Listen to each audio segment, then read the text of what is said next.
Buenas tardes, hermanos. Vamos a iniciar el tema en la etapa antigua, ya en el periodo de la supremacía, este tema que se llama la influencia del emperador Constantino en la Iglesia de Cristo. ¿Sale? Como parte del estudio que hemos aprendido, vemos que hay tres grandes etapas, que es la historia de la Iglesia antigua que estamos viendo, que data del siglo I, del siglo 100 del siglo I, que es el año 100, al siglo 6, la iglesia medieval del siglo 7 al 15 y la moderna del 16 al 21, sí que estamos ahora. Y hemos visto ya tres etapas dentro de la etapa antigua, que fue la expansión con Cristo, sus discípulos, los discípulos de sus discípulos, y cómo ellos comenzaron a estudiar y dar razón de su fe, cómo ellos tuvieron que hacer escritos, y está ya el Nuevo Testamento a causa de detractores, a causa de gente que escribió otros libros. Entonces los apóstoles y seguidores de Cristo se dedicaron a escribir para dejar un legado, ¿sí? Y entraremos en la etapa de la supremacía, que comienza con el año 313. ¿Qué pasó en el año 313, hermanos? El edicto de Milán. El edicto de Milán. ¿Qué es el edicto de Milán? Lo vamos a ver más adelante. ¿Sale? ¿Quién fue Constantino? ¿Sí? Que aparece en la historia. Fue un emperador. Su nombre es Flavio Valerio Aurelio Constantino. ¿Sí? Fue un emperador de Roma. Recuerden que Roma fue el imperio que gobernó a todo la zona conocida en Jerusalén y sus alrededores. Y en el tiempo de Jesús ya estaba Roma implantada, ¿sí? Constantino no era cristiano, era pagano, era griego, ¿sí? Y ahí dice que Constantino, conocido como Constantino el Grande, ¿sí? Nació en una ciudad llamada Nis, lo que hoy es la actual Siberia, ¿sí? Si lo vemos en el mapa y ahí aparece. Llegó al poder de la parte occidental del Imperio Romano en el año 305, mientras que el resto del imperio era dominado por Magencio, Licinio y Maximino. O sea, el imperio estaba dividido ¿en cuántos? En 4, ¿sí? Estaba dividido en 2 grandes partes, y una parte estaba por la parte de Constantino y otra parte estaba por Magencio, Licinio y Maximino. ¿Sale? Constantino finalmente se impuso sobre de ellos, reunificando el imperio en el año 326. Ahí lo consolidó totalmente y trasladó la capital de Roma a Bizancio, ¿sí? Cambiándole el nombre por Constantinopla. Él tenía una fijación con su nombre de Const, siempre, hasta sus hijos les puso casi el mismo nombre. Entonces lo que era Bizancio, él no era específicamente de Roma, era de una región posterior, ¿sí? Pero él trasladó, digamos, el gobierno, en vez de él irse a Roma, donde él gobernaba, le cambió el nombre y le puso Constantinopla, llevando su nombre. Ciudad que fue llamada por más de 1000 años la reina de la ciudad, ¿sí? O sea, antes era Roma.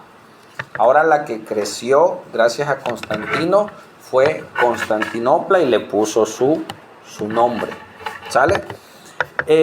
Su madre, dicen la historia, que su madre sí era devota cristiana. Él no. Ella ayudó mucho en las decisiones de Constantino, pero lo vamos a ver más adelante. ¿Cómo o qué pasó en cuanto a la decisión que él tomó? Porque como todo el imperio romano estaban en contra de los cristianos. ¿Por qué estaban en contra de los cristianos? ¿Alguien me pudiera decir? Por no aceptar al César como el Señor. Por no aceptar al César en turno como el Kyrios, como el Señor, como el Dios. Recuerden que Roma tenía una influencia griega Y los griegos a sus emperadores, a sus deportistas, ¿sí?, les daban ese título de dioses, hasta les hacían sus estatuas y tenían sus panteones, pero hablando de lugares donde tenían todas las estatuas que había, ¿sí? Y este hombre tuvo una visión, dice la historia. Vamos a ir viendo esta historia en este comentario.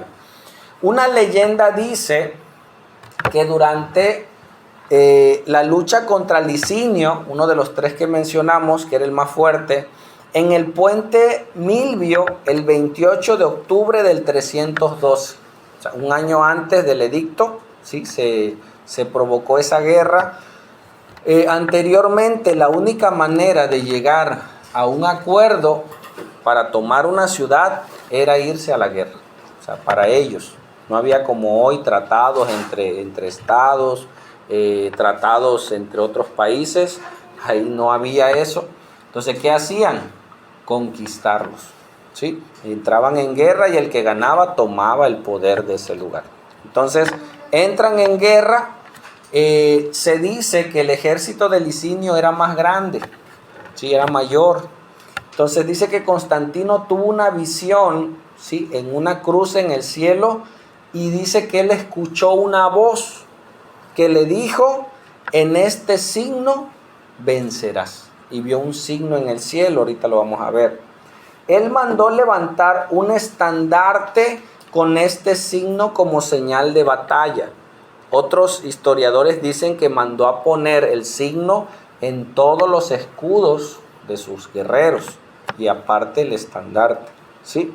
Y luego de obtener la victoria, pues eso le dio confianza. Casi le sintió que Dios le dijo: con este signo vencerás. Y era un signo de una cruz griega, la cual hacía referencia a Cristo, porque Cristo fue crucificado en una cruz y él la relacionó con Dios, con el Dios de los cristianos, ¿sí? Porque mucha gente tenía sus propios dioses. Entonces, ¿qué decían los romanos? Cristo es el Dios de ellos, o sea, no es de nosotros, ¿no? Tu Dios, decían ellos. ¿Ok? Entonces él tuvo esa visión y él mandó levantar un estandarte con ese signo como señal de la batalla y obtuvo la victoria. Él asumió que era una señal de protección, ¿sí? Ahí vemos como brujería. Hay personajes, hay pastores, hay teólogos que dicen que posiblemente esa señal no fue de parte de Dios. Nosotros vamos a tener nuestra propia postura por los frutos que hubo, porque hubo frutos muy buenos, pero también hubo frutos muy malos. Mientras tanto, la iglesia en la persecución estaba creciendo, en medio de la persecución. A veces sabemos que la gente ora más cuando está en problemas, cuando está en aflicción. Cuando le va bien, muchos hasta nos olvidamos de Dios, ¿no? Dejamos de buscar a Dios. Se enferman nuestros hijos, Señor, y vamos al Señor. Entonces Dios permite las aflicciones en nuestra vida para buscarlo más, ¿sí? Por eso dice que es más dura la prueba de la abundancia que de la escasez. Cuidado cuando te empiece a ir bien, porque nos podemos envanecer, ¿sí? Entonces dice que lo tomó como una señal de protección del Dios cristiano. ¿Sí te das cuenta? O sea, no de su Dios, del Dios de los cristianos, al cual desde entonces él se sintió en deuda. O sea, el Dios de los cristianos le dio la victoria. Entonces, ahora yo estoy en deuda con el Dios de los cristianos, ¿vale? Y ahí hay una imagen muy conocida donde él vio esa imagen que vamos a ver, ¿sí? Que es como un estandarte que él puso. Y ahí dice, con este signo vencerás. Y él lo mandó poner y lo tomó como una señal del cielo, ¿sí? Aunque Eusebio de Cesarea escribió que Constantino fue cristiano desde ese día, eso dice Eusebio. Lo cierto es que durante toda su vida fue solo un simpatizante benefactor. ¿Qué es un benefactor? Que lo beneficia. Así es, que le hace bien, que le apoya, que le ayuda, pero no se involucra en nada. O sea, hay gente que puede ser benefactores de la iglesia, o sea, aportan, pero ellos no son parte de la iglesia. Entonces Constantino, como se sentía en deuda, imagínate, no solo le salvaron su vida, porque él pudo morir en la guerra, ¿sí? Salvaron a su familia, porque el que ganaba, ¿qué hacía? No solo mataban al rey, mandaban matar a toda su familia. ¿Por qué? Porque posiblemente uno de esa familia se podía levantar. Entonces esa victoria para él le fue favorable, salvó su vida, salvó su familia, se extendió su imperio. O sea, él estaba súper agradecido, ¿sí? Y hay gente que después de un milagro, después de algo que sucede, se vuelven benefactores, no se vuelven cristianos. Están agradecidos con Dios, pero no están convertidos. Simplemente les gusta, oye, gracias, dile a tu Dios que gracias, pero no es su Dios, ¿sale? Entonces él se hizo un simpatizante del cristianismo, un benefactor, ¿sí? No fue si hasta el 337, ¿sí?, antes de morir, que él se hizo bautizar bajo la fe cristiana, ¿sí? Entonces, ¿cuándo fue el momento que sucedió su iluminación? 312, ¿no? ¿Cuántos años pasaron para el 337? Todo su imperio. Él fue un benefactor, ayudó mucho a la iglesia y al final, antes de morir, dicen que él fue y bajó a las aguas, ¿sí?, y se entregó al Señor. Eusebio dice que desde el momento que vio, se convirtió. Vamos a ver que la iglesia ortodoxa lo tiene como santo, ¿sí? La iglesia católica no. Ahorita lo vamos a ir viendo, ¿sale? Dice, la iglesia católica apostólica romana agradece mucho al gran emperador Constantino por todo lo que hizo por los cristianos. Tanto es así que muchas veces veremos sus imágenes en algunas de las grandes basílicas de Roma, pero no está dentro de su santoral, o sea, de todos los canonizados, ¿sí?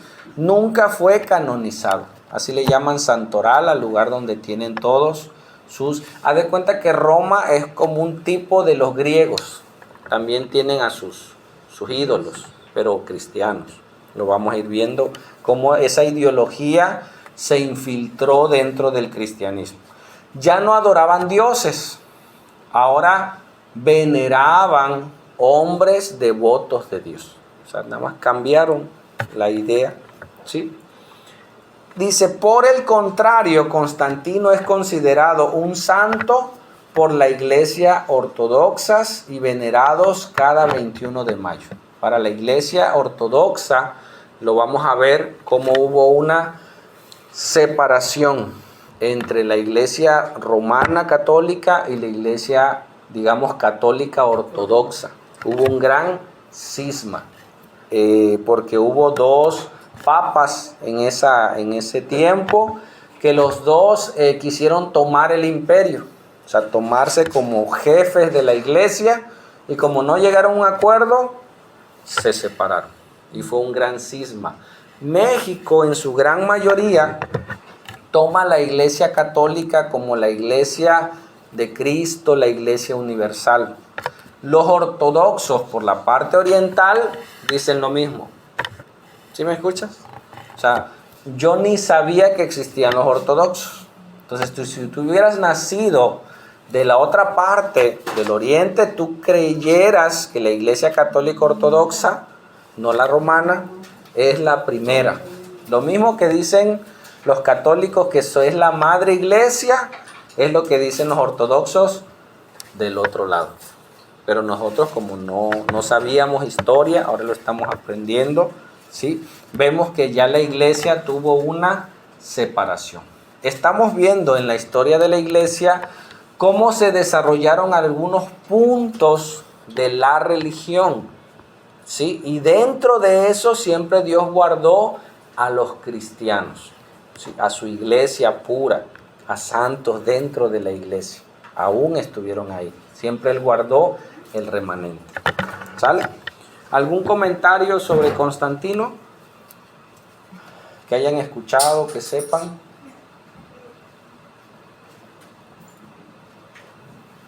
Constantino instituyó la Iglesia Católica, ¿es cierto?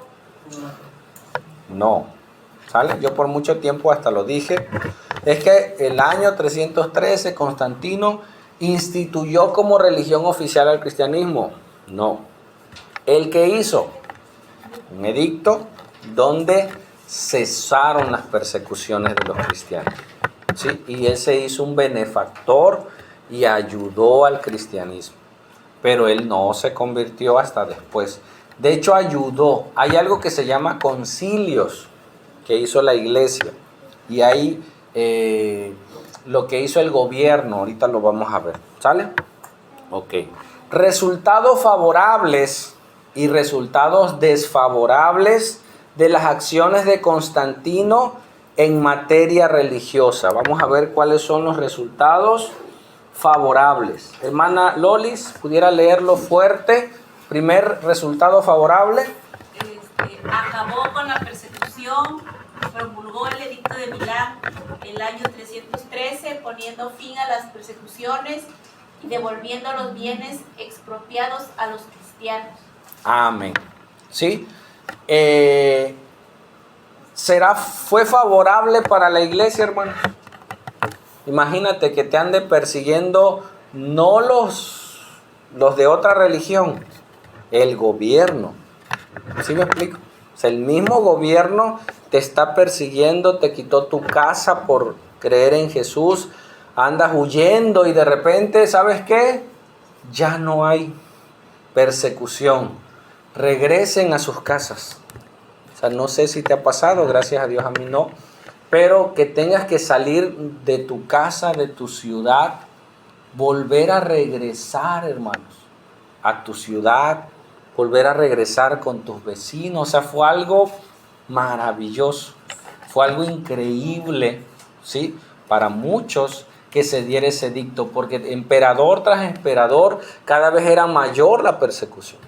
Cada vez algunos de ellos hacían torturas más gravosas. Entonces cesa la persecución, él hace un edicto. Los edictos fueron por parte del gobierno. Los concilios, si estás anotando, los concilios son por parte de la iglesia. ¿Sí me explico? Se le conocieron como concilios ecuménicos. Hay 7 concilios principales dentro de la iglesia. Entonces, los edictos eran por parte del gobierno, del emperador. Los concilios eran por parte de la iglesia. Constantino ayudó, ¿sí?, a hacer algunos concilios. O sea, prestó hasta sus instalaciones, hizo algunas cosas para que mandó llamar a algunos sacerdotes de diferentes lugares con viáticos y todo para que llegaran e hicieran el concilio. O sea, ayudó. ¿Sale? Primera acción, acabó con la persecución. ¡Wow! O sea, fue algo milagroso.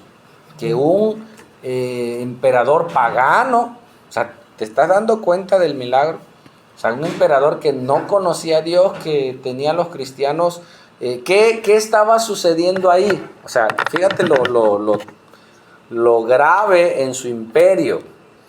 ¿Qué estaba diciendo Constantino al decir que el Dios de los cristianos sí era Dios? Negando todos sus otros dioses.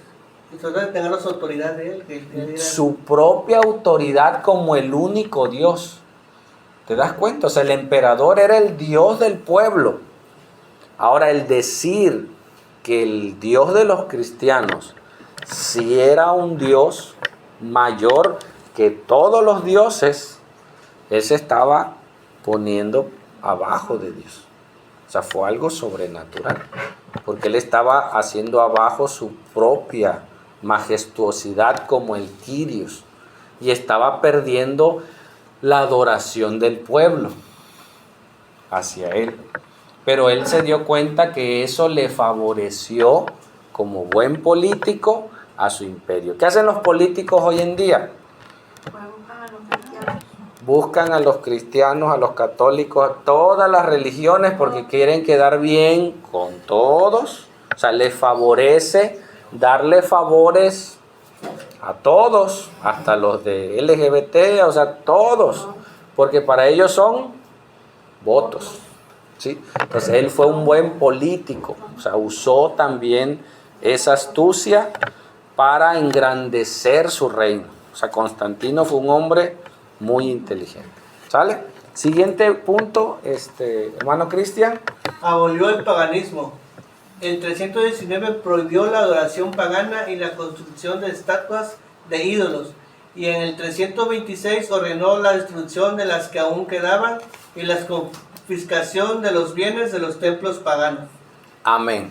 313, 14, 15, 16, 17, 18, 19. 6 años, hermanos, de gobierno.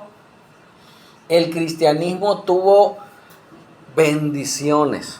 Inclusive por edicto, o sea, ya no la iglesia ganando cristianos, sino el gobierno estableciendo normas y prohibiendo la adoración a otros dioses.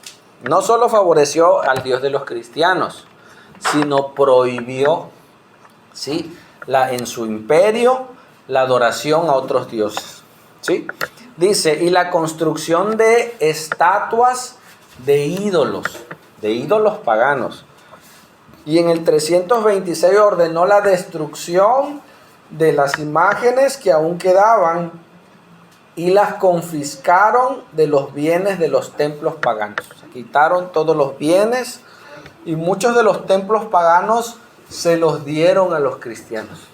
Ahora los cristianos gozaban de libertad de culto, ¿sí? Ya no se andaban escondiendo, ya no andaban en las catacumbas, ya eran libres, ¿sí? Y comenzó un conflicto también dentro de las iglesias, porque mucha gente se comenzó a filtrar. ¿Sale? Pero ¿qué hizo? Abolió el paganismo. Número 3, hermana Salma, fuerte. El privilegio al cristianismo. Privilegió al cristianismo. Privilegió al cristianismo. Aunque no convirtió el cristianismo en la religión oficial del imperio, lo hizo Teodosio el año 380. Sí concedió poderes y donaciones a la iglesia para la construcción de grandes templos y para combatir herejías con ayuda del Estado, y prefirió colaboradores cristianos en su gobierno. Amén.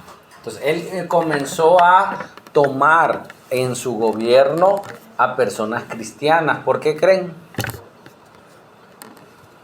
Por la moral que tenía el cristiano. Así es. Sí, pues él se dio cuenta que muchos de los cristianos no adoraban a los césares, pero eran gente moralmente correcta, era gente que temía a Dios, y él vio favorable tener a su alrededor personas temerosas de Dios, y empezó a llamar a personas cristianas, ¿sí? Vemos ahí que no la oficializó como tal, la favoreció. ¿Quién sí la instituyó como religión oficial del imperio? Teodosio. ¿En qué año?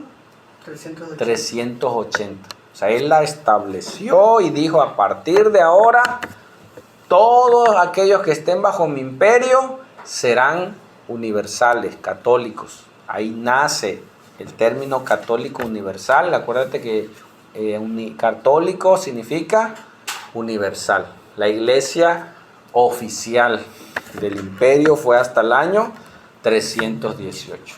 ¿Sí? Perdón, 80. Sí concedió poderes, o sea, autoridad, donaciones a la iglesia por la construcción de grandes templos. O sea, hubo mucho recurso. Todo lo que le quitaban, lo vimos en este gobierno, como millones de dólares que se robaban otras personas, eran tomados y dados a los abuelitos, a la gente que lo necesitaba. Entonces, en este caso, Constantino favoreció, imagínate, para construir templos. Y hemos ido, no sé si has ido a algún templo católico de años, ves sus estructuras increíbles, ¿no? Dice, y para combatir herejías a través de los concilios. Él ayudó a los concilios con la ayuda del Estado y prefirió colaboradores cristianos en su gobierno. ¿Sí? Una vez fui representando un pastor, fui al municipio hace años y eran de varias iglesias, pero el presidente mandó cartas a las iglesias, o sea, para que se reunieran. Y hubo una reunión, digamos, religiosa, y ahí estuve presente, pero fue convocada por el gobierno.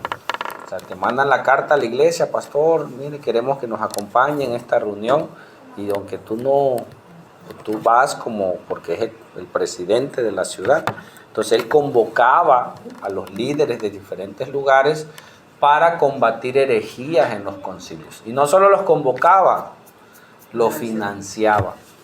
Y la gente iba y se hicieron los primeros concilios. ¿Sale? Paco, 4. Estableció días festivos cristianos. El 7 de marzo de 321 convirtió el domingo como descanso oficial en todo el imperio y respaldó la decisión del Concilio de Nicea en el año 325 de celebrar en todo el imperio la pasión, muerte y resurrección de Cristo, el fin de semana posterior a la luna llena que sigue el equinoccio de primavera. Lo que hoy ahorita es la Semana Santa. ¿Sí? ¿Cuándo se estableció la Semana Santa en el Imperio Romano? En el 325. Desde esa fecha, en esa región, en Roma, en Constantinopla, se estableció la Semana Santa.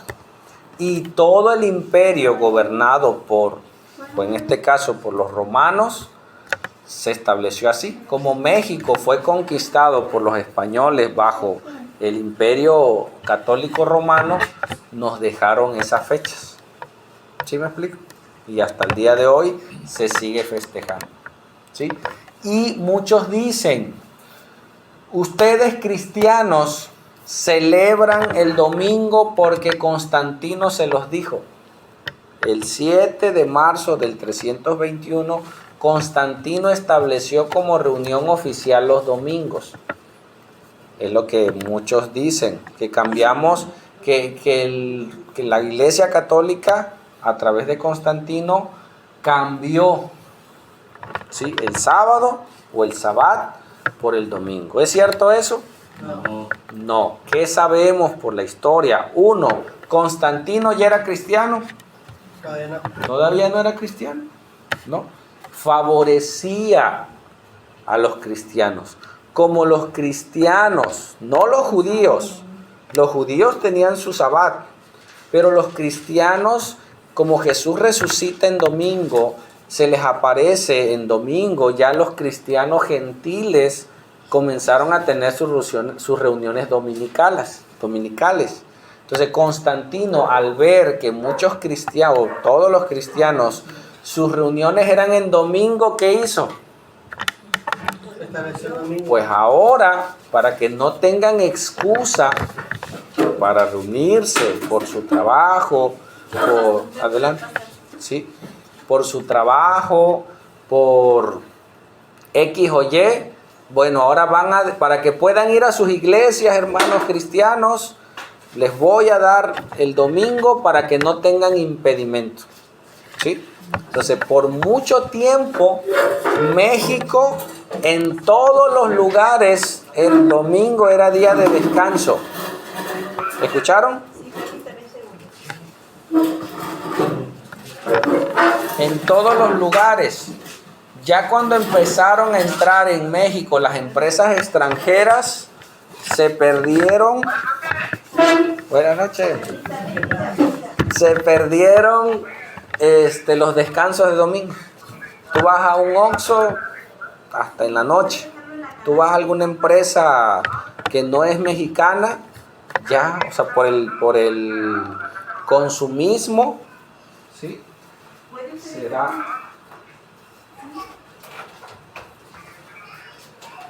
Entonces Constantino no lo instituyó, aunque sí, sino favoreció, ¿sí?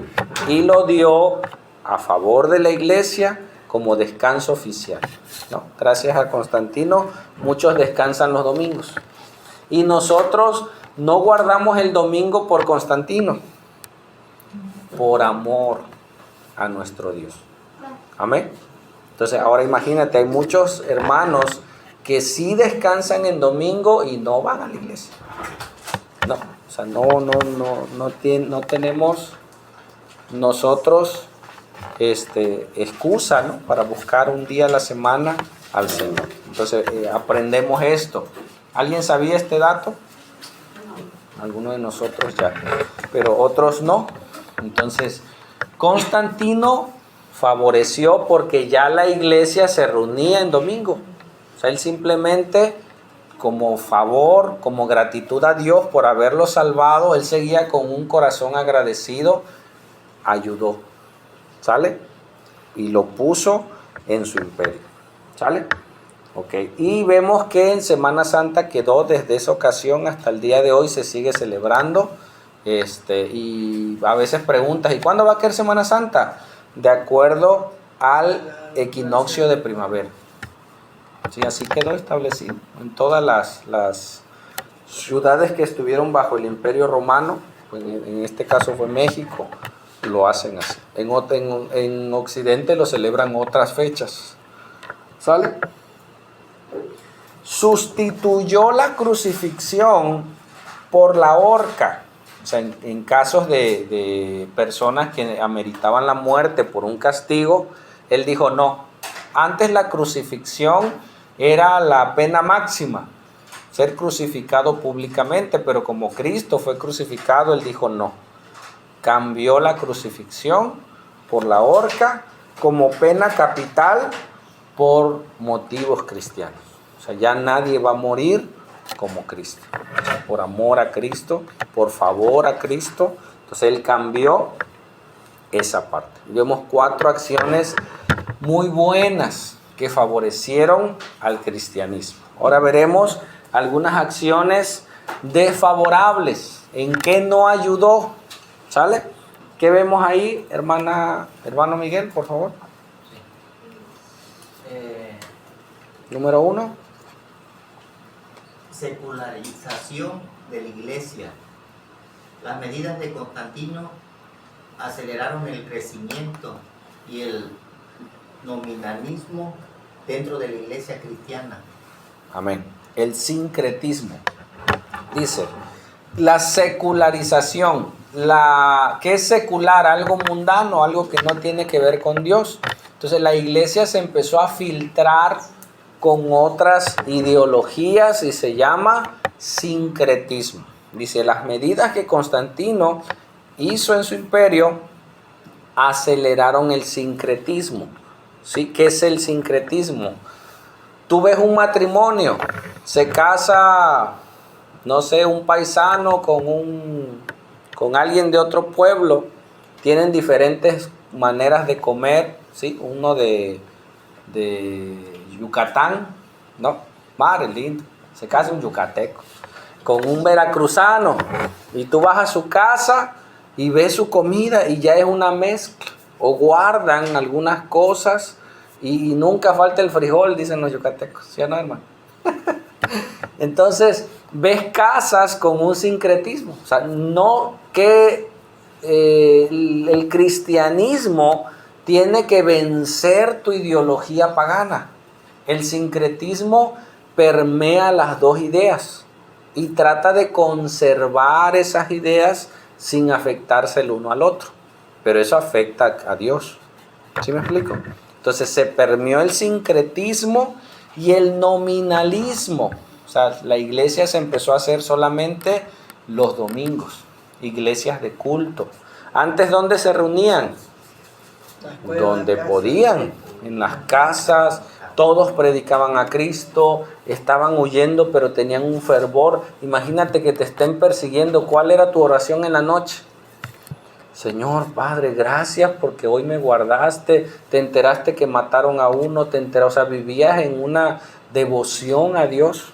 levantarte y ahora qué vamos a hacer y a dónde vamos a Se correr. convirtió como ahorita muchos que vienen, no vienen los domingos y la entre semana viven su vida Secular. ¿Sí? Entonces eso favoreció, ya no hubo persecuciones, mucha gente que tenía su religión pagana no lo hacía público y se empezó a meter dentro de las iglesias cristianas porque les daban favores. Los pastores ya no pagaban impuestos, todavía les daban apoyos del gobierno. Entonces imagínate, mucha gente se filtró en esa corriente sin ser cristiano. ¿Sí? Pero dicen que fue un plan con maña. Sí, así es. Ocupó el enemigo esa porción. Número 2, hermana Juliana, por favor. Mariología. Uh-huh.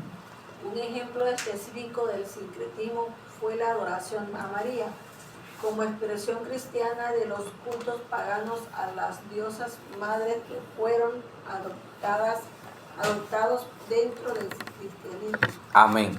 Por 300 años no vemos en la historia ninguna adoración a María.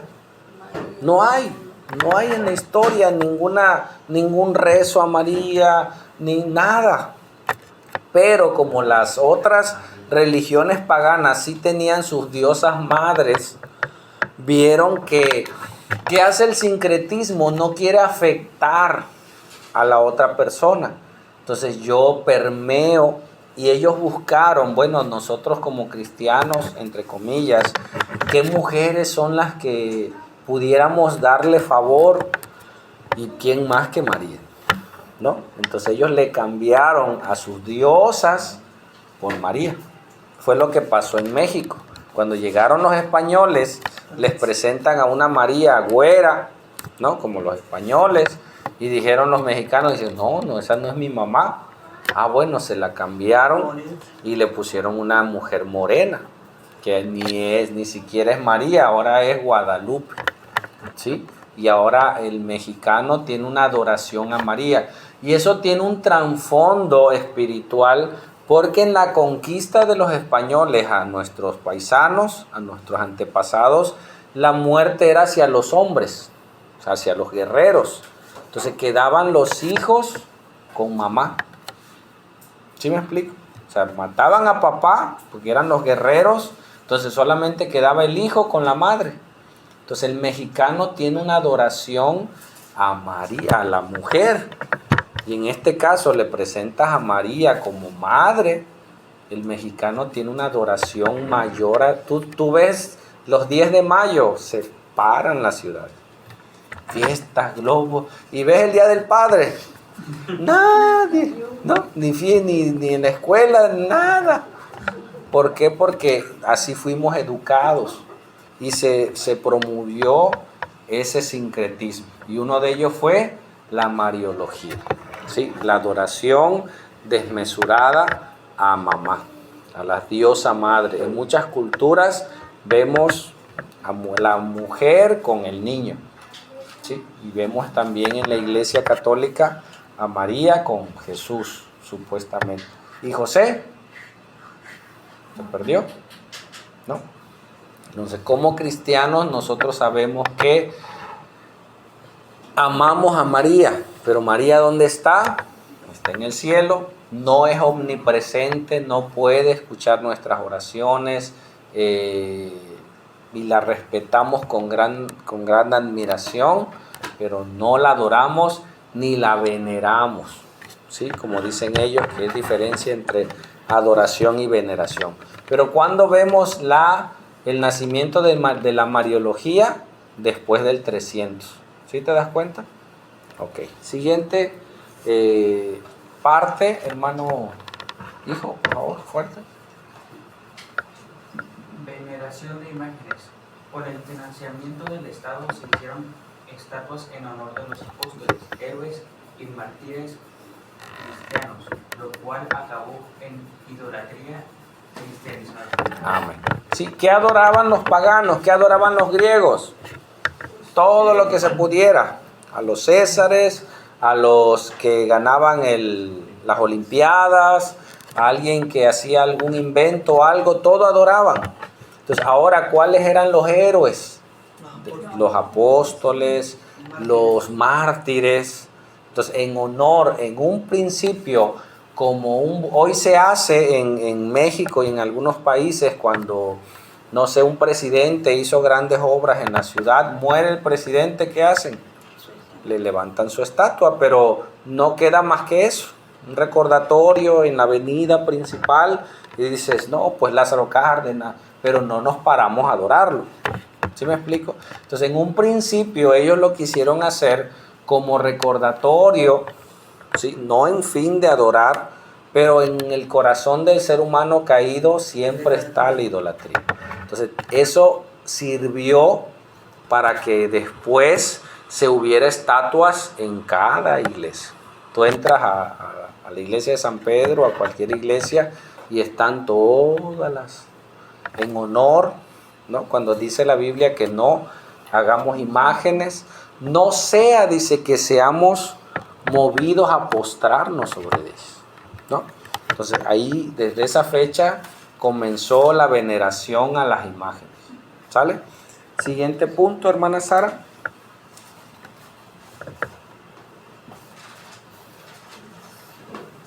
Consolidación de las jerarquías eclesiásticas. El modelo gubernamental afianzó la jerarquía dentro de la iglesia, haciendo irreversible la separación entre el clero y el laico. Amén. El clero son los sacerdotes, los laicos, el pueblo. Entonces, ¿qué dice la Biblia? Que todos somos reyes y sacerdotes para Dios vuestro Padre. Delante de Dios no hay jerarquías.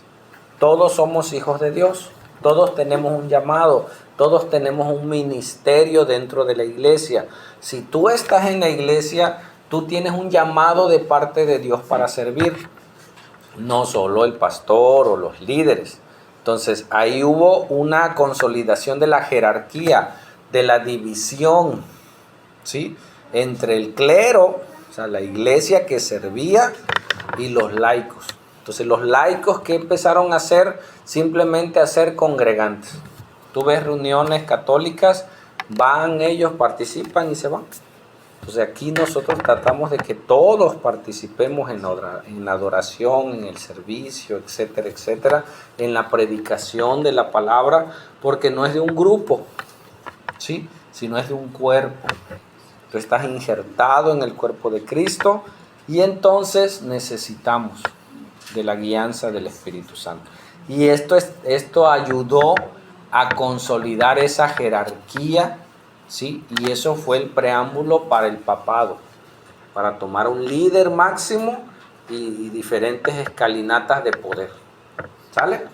Okay. Punto número 5, hermana Karina. Imposición del cristianismo.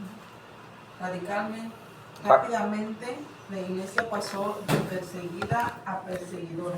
Muchos paganos fueron víctimas de persecuciones y despojos y martirios.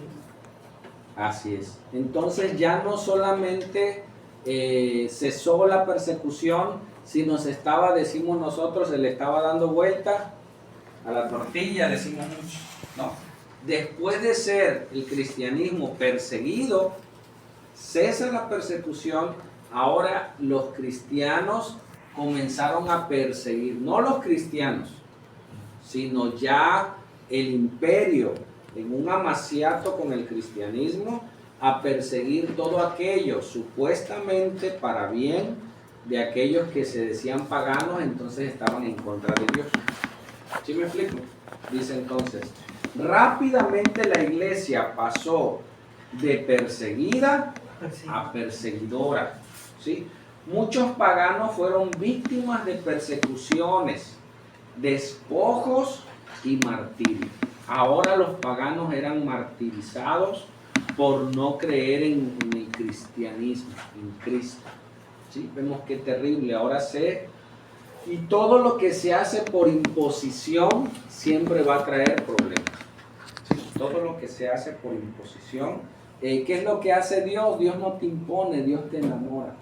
Dios te conquista, Dios te ama, Dios te revela a tu vida. Amén. Entonces, la imposición causa daño a las personas. ¿Sale? Número 6. Hermana Adela, ¿lo ves de allá? Ascetismo. La creciente secularización de la Iglesia provocó la reacción externa del ideal ascético, por el cual se suponía que apartarse del mundo y privarse de todos los placeres era la única forma de purificar el alma y agradar a Dios. Amén. Entonces, hubo un grupo de cristianos que no se filtró dentro del imperio, ¿sí? Romano, católico, sino que dijeron no. Nosotros vamos a vivir vidas ascéticas, vidas apartadas de los placeres, ¿sí? Y muchos de ellos formaron monasterios. Ahí surgieron los monjes, las monjas, ¿sí? Que eran supeditadas por el imperio, pero ellos vivían vidas consagradas.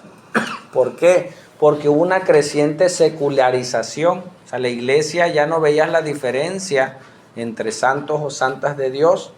Dice que provocó la reacción extrema. O sea, sí hay que apartarse, pero no en un extremo. No te tienes que salir del mundo, ¿sí? Y su ideal era ascético, o sea, vivir vidas consagradas totalmente, por el cual se suponía que apartarse del mundo y privarse de todos los placeres era la única forma de purificar el alma y agradar a Dios. Entonces eso fue el preámbulo para muchos monasterios del día de hoy, ¿sí? Que existen en la actualidad. ¿Sale? Ok. Reacciones a las medidas de Constantino posteriores a su muerte. Voy más rápido. Después de la muerte, porque pues Constantino tuvo que morir en el año 337, el gobierno del imperio se dividió entre sus 3 hijos. Mira cómo se llamaban sus 3 hijos. Constantino II, Constancio II y Constante. O sea, tenía una fijación con su nombre, ¿no? Después de varios conflictos políticos entre ellos y militares, Constancio II quedó como cabeza única del imperio en el año 353. ¿Sí? Constancio. Constancio II fue un cristiano declarado, aunque semi-arrianista. Vamos a hablar sobre el arrianismo en la siguiente clase. Quien prohibió ofrecer sacrificios a los ídolos, consultar a divinos y magos, y mandó cerrar muchos templos paganos, porque a pesar del edicto todavía había gente que participaba de sus religiones y no eran perseguidos tan gravemente. Posteriormente sí. Dice, él además liberó a los ministros cristianos, de algunos que todavía estaban en las cárceles, los liberó, y a sus familias de prestar servicio militar. O sea, todos tenían que prestar servicio militar, con excepción de los cristianos. Imagínate, ¿quién no quería ser cristiano en esa época? Todos. No ibas a marchar, te iban a dar recursos, si eras pastor, con mayor razón, ¿sí? El pago de impuestos y de ser juzgados en tribunales seculares. Y eso lo tomó la Iglesia Católica. Tú ves un sacerdote que hace algún pecado, alguna barbaridad, no lo juzga el gobierno. ¿Quiénes lo juzgan? El Vaticano, la Iglesia. Supuesta, nada más lo cambia de sede. Marcial murió en Roma. Sí, imagínate. O sea, pero no les hacen un juicio civil. A ver, si violó a un niño, si, no sé, mató, hizo algo, robó al pueblo, la iglesia lo juzga. Los cambian nada más, ¿sí? Porque quieren guardar esa supuesto valor que tienen.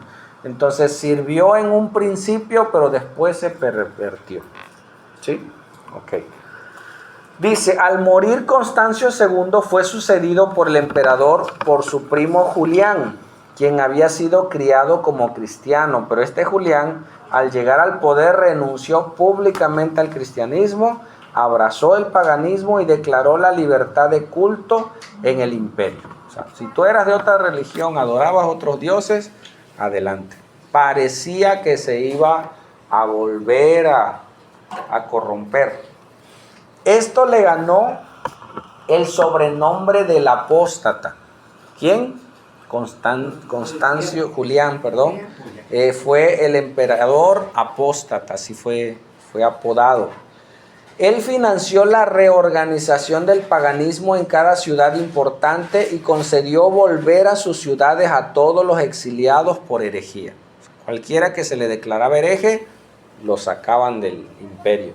Él los volvió a integrar. Gracias a Dios, falleció, sí, murió Julián en el 373. Las condiciones favorables al cristianismo y hostiles al paganismo regresaron con el emperador Joviano en el 363 al 364. Y los emperadores siguientes, corregentes de Occidente y de Oriente. ¿Sí? Estos fueron Valentino en esa fecha y Valente, Graciano y Valentiniano, Magno Máximo y Teodosio. ¿Sí? Este último Teodosio es el que mencionamos que ya unificó o estableció como religión oficial el cristianismo o el catolicismo. Dice, este último Teodosio, con los poderes conferidos por Graciano, quien instituyó, ahí anótenlo, el 27 de febrero del año 380 al cristianismo como religión oficial del imperio, por edicto. A partir de esta fecha, todo ciudadano romano no solo tiene derechos y privilegios, sino ya se hace acreedor de una religión. Desde que usted nace como romano, usted nace cristiano. Por eso comenzaron los bautizos de niños. Desde que nace y ya bautizó usted a su hijo. Porque usted ya nació con una religión del imperio. Sí, por eso a veces nos dicen los abuelos, ¿y ya bautizaste a tu hijo? Porque para ellos se hizo una ley, ¿sale? Y eso se estableció, prohibiendo de manera definitiva todo culto pagano. O sea, en el año 380 por Teodosio ya se estableció el catolicismo como religión oficial del imperio. ¿Dónde quedó el cristianismo, hermanos? ¿Dónde quedó la iglesia de Cristo? ¿Alguien? ¿Paco? ¿Dónde quedó la iglesia que Cristo fundó? O sea, hasta ahorita vemos el desarrollo de la iglesia católica. ¿Dónde está el cristianismo ahí? Ahí estaban, ¿no? Estaban inmersos. Ahí estaba, el Espíritu Santo estaba dentro de varios creyentes. ¿Cuál fue el problema? Que se metieron. ¿Sí? Imagínate un ejemplo, que llegara a la iglesia el presidente de la ciudad. Mucha gente va a venir, ¿no? Va a venir al culto, pero no va a venir por Cristo. Va a venir porque ahí va, ay, presidente.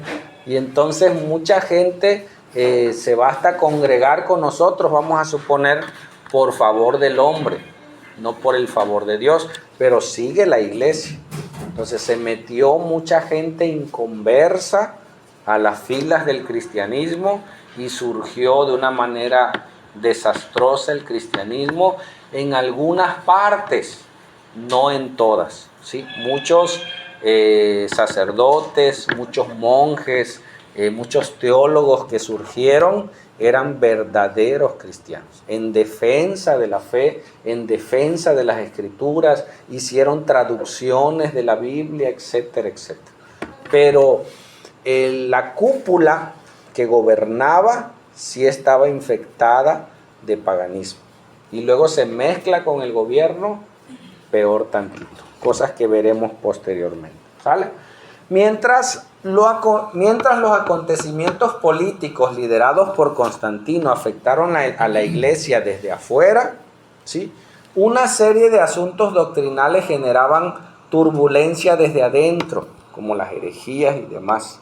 De ellos nos acapararemos o lo veremos en el próximo estudio. Amén. Entonces veremos algunas herejías que surgieron dentro de la iglesia. Esto fue por parte del gobierno, cómo favoreció a la iglesia. Pero ¿qué pasó dentro? ¿Qué herejías surgieron? ¿Sí? El arrianismo y demás. Lo veremos la próxima clase. Oramos, hermano. ¿O dudas hasta aquí? ¿Preguntas? ¿Alguien tenga alguna pregunta antes de orar? ¿Quién oficializó el catolicismo? Teodosio. ¿En qué año? 380. ¿Qué hizo Constantino? Finalizó la persecución, favoreció y fue conocido como un benefactor. Amén. Ya al final de sus días, pues dicen que se entregó, se bautizó como señal de entregarse al cristianismo, era el bautizo. Entonces hubo mucha gente que se bautizó para entrar a la iglesia sin haber una regeneración en su corazón. Entonces Dios permita. Así es, y lo vemos hoy en día, mucha gente bautizada y luego ya no los ves y dices, oye, no que se bautizó. Solo fue una emoción o por conveniencia, qué sé yo. Pero estamos aprendiendo cómo comenzó a surgir, imagínense, por casi 1500 años el cristianismo estuvo dentro de la Iglesia Católica. Hasta el año 1500, un 31 de octubre, surge lo que se conoce como el protestantismo. Y surgieron muchas de las religiones que hoy conocemos. ¿Sale? Oramos. Padre. Buena pregunta, dice usted. ¿Qué? ¿Quedaron los cristianos? ¿Dónde quedaron los cristianos? Sí, el Espíritu Santo estuvo ahí, en ellos, en la iglesia siempre estuvo permanente. Lo vamos a ver. Cristian. No, como punto de que, o sea, el Imperio Romano era Constantino, ¿no? Pero dentro de ese Imperio Romano había una pentarquía, que eran 5 obispos, líderes de 5 iglesias: Jerusalén, Constantinopla, Antioquía, Roma y no me acuerdo cuál era la otra. Siete eran 5 iglesias líderes del movimiento cristiano. Ajá. O sea, para que no se nada más se enfoque nada más que era Roma, que era la ciudad de Roma. O sea, dentro del Imperio Romano había una pentarquía de 5 obispos que eran líderes de cada sede de la iglesia en cada lugar. Así es. Eso que dice Cristian lo veremos de esta clase que veremos las herejías, lo veremos la siguiente. Cuando hablaremos de la división de la Iglesia Católica con la Ortodoxa, para que lo vayamos viendo. Y sí, es correcto, es verdad, cómo se desarrolló todas esas divisiones y ese gobierno amaciado, en un amaciato con el cristianismo aparente. Pero siempre estuvo el Espíritu Santo ahí, en muchos ¿en quiénes fue remarcado, hermanos? En aquellos que leían las Escrituras. ¿Sí? Por eso la misma iglesia hace su traducción en latín y ellos guardaron la Biblia y no la dejaron exponerla al pueblo. Ellos se quedaron para que no supieran la verdad. Por eso conocerás la verdad y la verdad te hará libre. Entonces la iglesia hizo un daño terrible al cristianismo, al mundo. Ellos se quedaron con la religión. Pero aquellos que sí estudiaron, que se pusieron a leer las Escrituras, fueron los que fueron iluminados con la verdad y pudieron defender el cristianismo. Apologistas, que es defensa del Evangelio. Nosotros debemos de ser buenos defensores de nuestra fe. ¿Quién es la primera iglesia? La Iglesia Católica, porque no, hermano, ve la historia y puedes dar datos, ¿sí?, de cuándo se institucionalizó la religión oficial. Y te puedes dar un buen debate con alguien, sin pleito, sin nada, aunque luego se prenden muchos, para dar razón de nuestra fe. ¿Sale? Oramos. Padre, muchas gracias, Señor. Gracias porque nos has dado tu palabra, que es la principal fuente de luz para nuestras vidas. Nos has dado la guía de tu Espíritu Santo para alumbrarnos sobre de ella, y nos has dejado una historia de grandes hombres, personas que fueron benefactoras, como la iglesia tristemente se secularizó, Señor, pero tú siempre has estado con nosotros, Padre. Y hoy podemos saber y conocer algunos datos de esa historia y cómo se perdió en algunos puntos por amor al hombre, por amor a las pasiones, por amor al paganismo, Señor, pero tú siempre has guardado un remanente. Gracias por este tiempo de estudio. Permítenos conocerte más, conocer más de la historia y saber datos, Señor, para defender nuestra fe, aquellos que sea necesario, y vivir una fe sencilla, una fe práctica en nuestro hogar, con nuestros hijos, en nuestro trabajo, Señor. Una fe clara, papito lindo, viva, que se pueda ver a través de nuestra conducta y de nuestra manera de ser y reaccionar con los demás. Gracias por tu iglesia.